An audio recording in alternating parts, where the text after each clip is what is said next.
Pero son las 9:09 y ahora sí, Mavi, le podemos hablar con nuestro querido colega que, además de periodista establecido en Madrid, es un escritor de raza.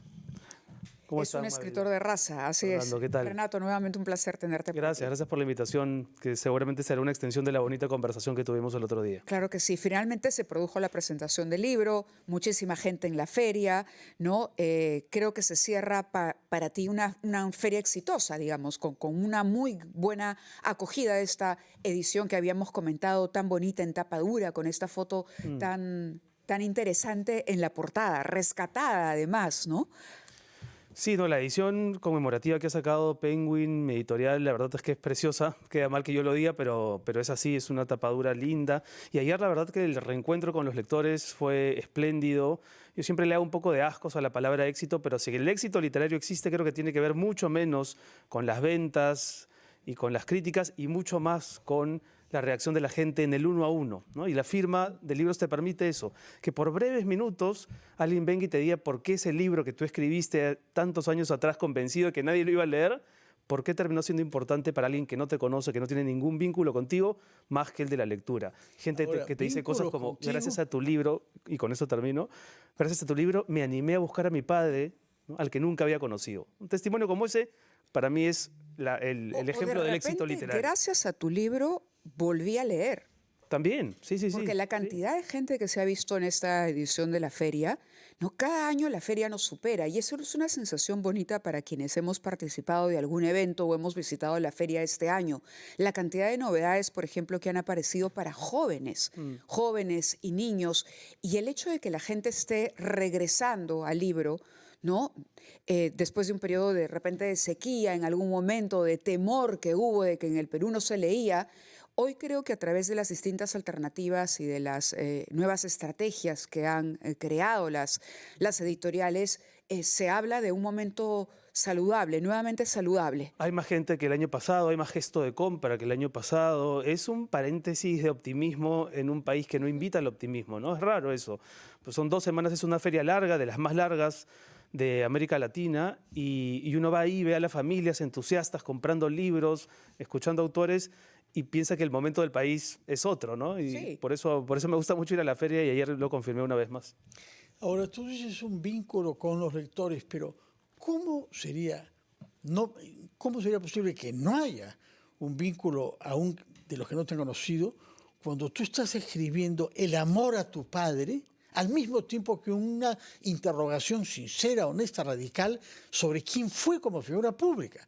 Tú naciste en el año 76, creo, sí. Un año antes de que él fuera ministro del Interior durante la gran huelga del 19 de julio del 77, en la que él intervino de una manera francamente autoritaria y amenazante en la televisión. Tú eras un niño, no lo sabías, pero lo has ido descubriendo después. Así es. Y has dicho 2 cosas que me parecen muy importantes. Una, que Julio Ramón Ribeiro, el escritor que lo había tratado en París, te contó que tu padre le había confesado que él había hecho torturar a personas, contra el Código Militar, contra el reglamento y la ética de su institución, por una parte.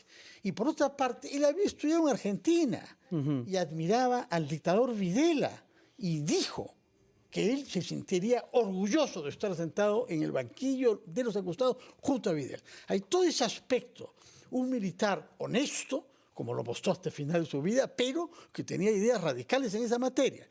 Pero por otra parte, has tocado otro tema que no puede no conmocionar a toda persona, que son los orígenes familiares de tu apellido Cisneros. Es un apellido artificialmente puesto por un sacerdote para ocultar que había tenido hijos siendo cura y estando obligado a castidad. Incluso dices que temes que este patrón de liberalidades amorosas se haya mantenido durante varias generaciones en tu familia, y escribiste el libro antes de estar casado y de tener hijos. Ahora que te acercas a los 50 años, creo que estás preocupado por esta 4ª generación. La verdad, escuchando la síntesis que hace Fernando, pensaba, es mejor escribir estas cosas que conversarlas en la radio. Bueno, las has escrito, pero ya que las has revelado a todo el mundo, yo me permito decir No, tienes toda la razón. Respecto de lo primero, lo que me parece interesante es generar la idea de que uno puede discutir a sus padres. Vivimos en un país, en una sociedad, en una región en la que el tributo a los padres casi siempre viene acompañado por un silenciamiento, ¿no? Yo no hablo mal de mi padre significa yo no soy capaz ni siquiera de señalarle lo que a la luz de los hechos puede constituir un error, sino un delito. Y esa mala costumbre nos hace creer que, por ejemplo, cuando un padre se equivoca, un hijo está en la responsabilidad de apañarlo. Yo creo que todo lo contrario. Creo que habla bien de un padre que su hijo lo discuta, ¿no? Yo siempre digo, yo espero que mis hijas tengan una mirada del mundo mucho más enriquecida, más libre, más inteligente que la mía. Y creo que aunque a mi padre tal vez no le hubiese gustado el libro que yo escribí, habría entendido la necesidad de dónde viene. Para mí fue muy revelador, fue muy impactante entender ese lugar político que él ocupó. Y cuando encontré esas prosas de Julio Ramón no me lo dijo directamente, pero lo escribió en La tentación del fracaso, en el volumen 3. Como hijo fue chocante, no lo niego, leer esa confesión que mi padre le hizo a una reunión en París, donde admitía haber dispuesto la tortura de un hombre. Por años me obsesioné con ese hombre, con si ese hombre habría dejado algún hijo con el que yo pudiera conversar. Pero por otro lado también creo que esa capacidad de discutir a los padres solamente puede enriquecer las relaciones humanas, las relaciones sociales, ¿no? En el fondo, cuando uno examina al padre, examina la figura del poder, ¿no? El padre es la primera manifestación normativa en la vida de cualquier persona. Es el sujeto que te coloca las reglas de juego, que te da los permisos, en fin. Creo que cuando uno habla del padre en realidad está hablando de cómo se administra el poder en la ciudad donde vives, en la sociedad donde vives. Y ese ejercicio requiere sin duda de valentía. De valentía, el sábado me tocó en Fortuna compartir una mesa muy interesante en la Feria del Libro sobre la peruanidad, un libro de Planeta, sobre los textos básicos que un peruano debería leer, más de 70 que se citan en este compendio en el que han participado Max Hernández y el expresidente Francisco Sagasti en la recopilación de los textos. Y antes de irnos a la pausa, simplemente me gustaría también compartir contigo esto, si es que nos pasa como país también, que a veces evitamos discutir temas que pueden abrir heridas, pero cuyo debate es importante para a partir de ello seguir avanzando. Sí, el libro... Seguir rompiendo taras. ¿Puedo ir a la pausa antes de que empieces a responder? Por favor, para pensar en la respuesta. Claro que sí, 9:16, hacemos una pausa y regresamos con Renato Cisneros. En 21 minutos estamos conversando con el escritor y periodista Renato Cisneros, ahora radicado en España.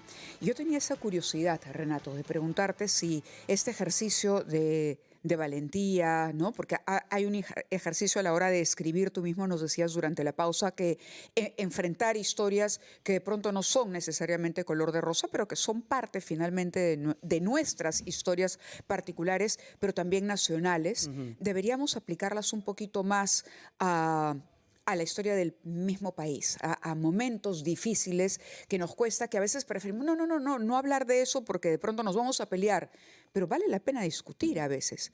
Totalmente, ¿no? Ese gesto individual que supone el hecho de dudar un poco de los relatos paternos, de los mitos con los que uno ha crecido, en nombre de aclarar cosas que nunca quedaron claras, ¿no? Enigmas que de pronto han venido generando patrones que se repiten generación tras generación.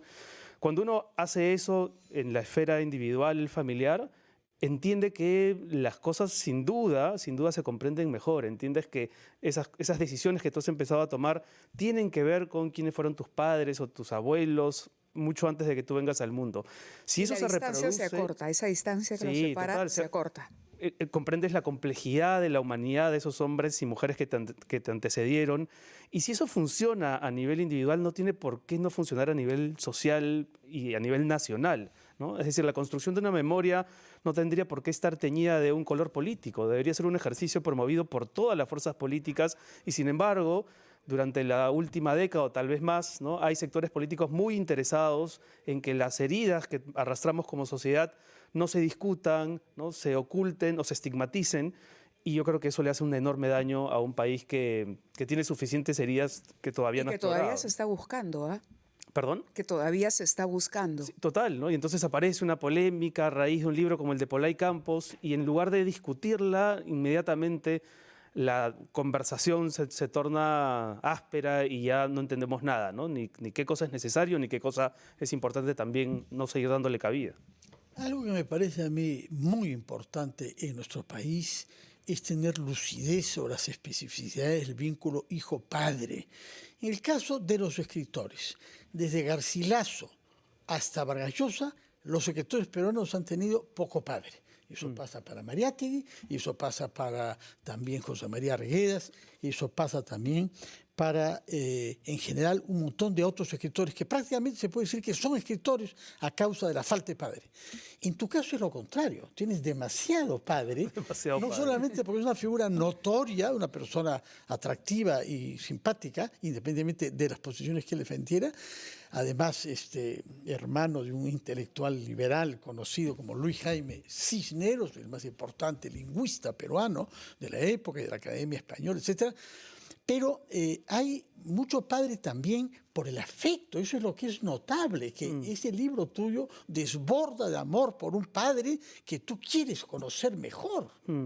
Y al que yo siento que he conocido más estando muerto que vivo, ¿no? Porque aún cuando estaba vivo teníamos una relación evidentemente y la tuvimos durante 18 años, él estaba más presente en los medios de comunicación, en la televisión, también en casa desde luego. Pero yo siento que lo he aprendido a conocer mucho más después, ¿no? Hay cartas de mi abuelo que yo descubrí donde él, cuando mi padre es un niño que no va al colegio, un niño que se escapa de la escuela para ir al puerto de Buenos Aires a ver los barcos pasar, yo me conecto de pronto con ese niño cuando yo pensaba que yo y mi padre no teníamos nada en común, ¿no? ¿Cuántas cosas ignoramos de nuestros padres con las que nos terminaríamos reconciliando si pudiésemos hacer ese ejercicio maravilloso y audaz también que implica abrir los cajones secretos de nuestro pasado, ¿no? Pero esto que tú decías, Fernando, a mí me importa mucho porque creo que efectivamente en los elencos familiares y en la tradición de nuestra cultura, la madre siempre es el lugar seguro, ¿no? La madre es la certeza, ¿no? Nadie duda de su madre, ¿no?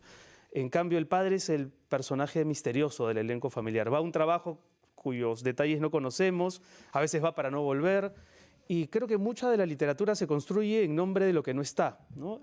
Por eso hay tantas novelas importantes, tú has mencionado a Arguedas, a Garcilaso, a Vargas Llosa, que se construyen a partir, muchas de ellas, a partir de la ausencia de un hombre tan fundamental como es el padre de uno. Muy bien. Muchísimas gracias. Gracias, Renato. A ustedes, a ustedes. Renato Cisneros, periodista y escritor. Vamos a cambiar de tema, vamos a hablar sobre la paternidad electoral en general, sobre nuestra autoridad encima, y vamos a recibir acá, en la cabina de RPP, al presidente del Jurado Nacional de Elecciones, unos días después de que se haya vencido el plazo para inscripción de alianza, que es como matrimonio, más o menos, ¿no? Más o Con la menos. autoridad de un padre. Y es el señor Juez Supremo Roberto Burneo, que va a estar con nosotros y que nos va a contar cómo se ha vivido esta última jornada del 2 de agosto. Primero vamos a una pausa.